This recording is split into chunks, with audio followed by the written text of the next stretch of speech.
So then, nandito ulit tayo kasama ang grupo. Si Kuya David, ang yung jamming session. Wala tayong jamming ngayon, wala tayo sa Croco. So ayan, next time na lang ulit. Hindi naman si Norman, mag-duet sila. Narinig mo na kumanta si Norman? Gusto mo kumanta si Norman? Ay, naku. Ay, sige daw, daya. Ano Norman, gusto ko na marinig. Kala ba leading man ka? Oo, sample lang. Ano, kung meron, anong request mo? Wala akong kanta, ano ba kakantahin ko? Ano daw, dahil ang request. Anong nagpapakilig sa yung kanta? Wala. Kahit ano lang. Wala. Wala nga akong kantang alam eh. Wala daw nagpapakilig. Wala daw nagpapakilig, Norman, ikaw magpakilig.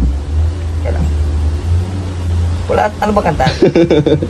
Napapasubo. Give me a song! Yan! Oh, palaban si Norman din. Ano, kahit ano na lang.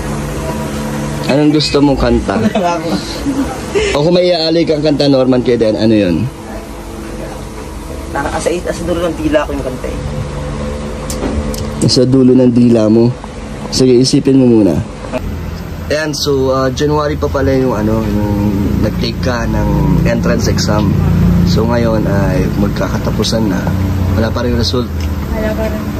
Paano mo nalalaman ba? Wala ka bang pwedeng pag-update or makita na website? Apo, pinupost po nila sa page nila yun. Wala pa? Wala ka matatanungan na nakasabay yung mo? mga kasabay ko po, wala pa rin. Wala pa din naman. Excited ka na ba na makita ang resulta? Opo. Gusto nga rin talaga. Excited na kinakabahan kasi. Nakabahan.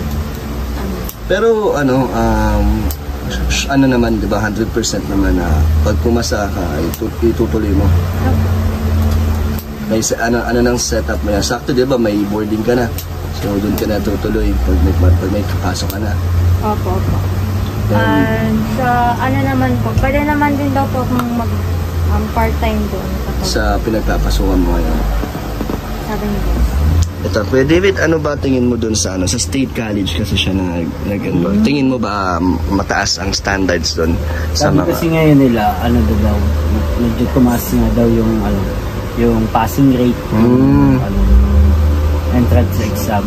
At maraming sabi nahihirapan. Pero siguro, tuwala naman lahat tayo kay Dayan na mapasa siya. Hintayin lang natin yung result at di ba mag-i-edu ka? Edu. Alam mo ba si Kuya David ay teacher? At may sariling school si Kuya David?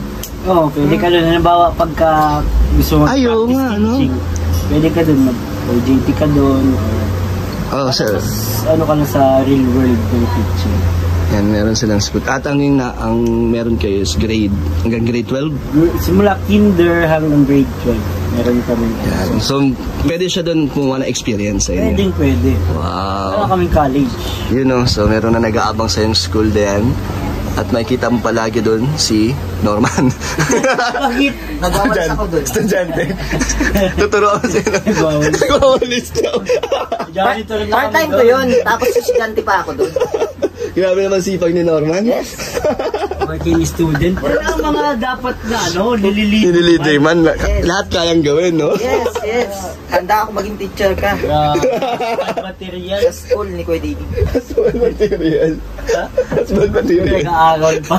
Grabe naman yun. Boyfriend material mo na. Willing ka ba?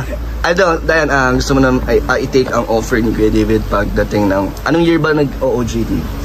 Third year? Fourth year? Pero third year, pwede ka na mag-start para nalagay na yun sa... Grabe, Kuya David. So, okay naman sa'yo, no? Di ba nakaka-excite na meron na agad na nag-aabang sa'yo?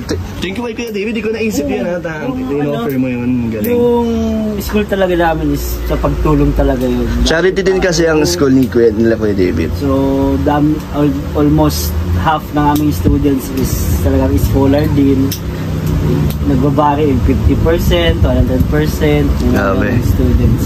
So, yung mga teachers din, isa pa yun, gusto namin tulungan sila talaga. Kasi, bro, sa teaching, sa education, sobrang napakalaking difference yung nag-aaral ka kaysa nandun ka na sa field. Pagtuturo. Kaya, marami kang ma-experience kasi kung experience talaga ang hanap mo, dun sa school namin, may experience mo talaga dun lahat. Nice. At doon yun ay nasa Magang lang, no? Malapit lang sa boarding mo. So, nakaka-excite naman. Sana lumabas na yung resulta at maganda sana yung maging result, no? Kasi hindi ano bang ano? May ano yun eh, may major. Ed. Anong may major? Ano yun, tatlong choice ko kami. Major in English. Secondary po atin. Tapos yung isa naman po IT. Yun yung choices mo. Pero anong pinaka Eduk po. eduk talaga? Hindi naman ng eduk eh. Dito sa ano, no? Sa probinsya. Saka bro, pag edu ka, versatile yung ano mo yung course. Pwede ka mag-government, pwede ka mag police, BFP, sa government office. Kasi yung ang tawag din, yung licensure ng edu para civil service din. So marami siyang pwedeng ano, Marami siyang pwedeng pasukan. Bilang sa teacher talaga. And so there, anong masasabi mo? Na may future na nag-aantay sa'yo. Yes. Hindi ko din pa inaasahan. Thank you po sa pag-out here. Gusto mo, mag-i-estudyante si Norman? Estudyante si Norman. Nandun lang yan. Ano year mo kaya? So na-excite ka naman din na meron pala na office kay David na makakatulong sa iyo sa course mo, sa career mo, no? Sana dumating yung panahon na doon ka nga mag-OJT. So achievement din yun para sa akin, bro, na meron akong beneficiary na nandun sa iyo, di ba? Sana umabot tayo sa ganun, no? Kasi tagal-tagal pa, marami pang dadating, no? Kaya hanggat nandiyan pa si Diana na pwede pang i-vlog at may channel pa tayo, tuloy-tuloy lang. At dahil dyan, meron pong pinapaabot si Sir Panday pa din. Bukod sa package na paparating para kay Dayan, ito may allowance si Dayan. 1, 2, 3, 4, 5,000 po. Go Dayan! Anong go Dayan? Pang date niya? Pang date niya to? Pang libre sa estudyante niya. Wala pa nga. Wala pa ngayon. 5,000! Salamat! Thank you po kay Sir Panday sa pagpatuloy na pagsuporta sa akin financially po. Thank you. Ito Dayan, bigay ko sa'yo na yung rent mo doon sa, ano ba yun? Sa dorm, sa boarding house mo, Dayan, ang ating pangako na sasagutin natin ang monthly rent ni Dayan. 2,500 yun, di ba? Ito, 3,000. Grabe! Grabe, supporting, ano ba natin sa ano? Supportive na supportive. Supporting actor. Grabe! Thank you kuya sa... Yaman mo na Dayan. Wala ako. Thank you kuya sa pambayad sa renta. Yan, may paibalod ka pang extra dyan. Hindi na nga, nagpapapayad ka. Ay, ito, babayaran mo pala to. Yes! Yes! So, anong masasabi mo, Dayan? Yan na, yan yung pambayad natin. Anong gusto mo sabihin kay Sir Panday? Talagang, si Sir Panday kasi, lagi dyan nagtatanong na nag-update din talaga tungkol sa'yo at gusto niya talagang masuportahan ka. Ayan. Hello kay Sir Panday. Maraming salamat po sa pag-support and pagbigay ng tulong sa akin. And pasensya na rin po sa mga viewers dahil minsan na lang din po kami mag-vlog. Kaya may mga naghahanap sa'yo, Dayan. Hindi po talaga kaya ng schedule. Saka nung nakaraang po kasi may po ko sakit. Kasakit po si Dayan. Pero kung mag-start ka sa pag-aaral, makakapag-vlog pa kaya tayo. Parang kung isingit na lang sa oras na, kung may break time.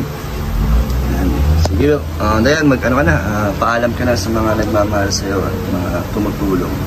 And hello po sa mga viewers na walang sawang sumusuporta sa akin, kay Kuya. And ayun po, thank you po. Kahit minsan lang ako ma-vlog ni Kuya, andyan pa rin kayo to support us. Thank you po. Thank you, Lalo kay Sir Panday and kay Kuya sa pagbayad sa renta. Thank you po. And dito po, maraming salamat po. And dun sa pabike ni Kuya kay Papa, sobrang na-appreciate ko yun ni Papa. Hindi lang halata. Pero masaya po. Doon nakita ko na masaya naman si Papa. Kaya maganda rin yun na napasaya natin sila. So yun, thank you. And bye-bye kay Bro David. Salamat. At si Norman, grabe supporting actor natin.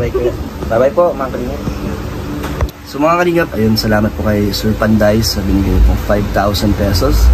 At sa mga supporters po natin na sumusuporta sa ating channel.